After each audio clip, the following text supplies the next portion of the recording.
Jadi kita lihat bersama dari keluarga KDR Group yang diwakili oleh keluarganya untuk menyerahkan satu sapi yang untuk dikorbankan dan dipercayakan kepada kami. Kami ucapkan terima kasih kepada KDR Group untuk kami melaksanakan kurban dan menyalurkan kepada yang berhak.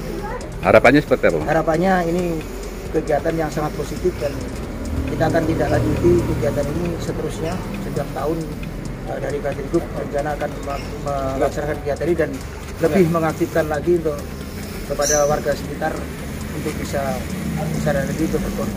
Ya, alhamdulillah dengan harapan kami mewakili KDR Group dengan adanya penyerahan hewan kurban ini, jalinan kerjasama dan hubungan yang kita selalu bina selama ini bisa dipererat kembali, dan tali silaturahmi antara tim KDR Group terkhusus keluarga besar KDR Group dengan Koramil 10 Panakukang bisa kita jalin bersama dengan sinergitas TNI dan warga.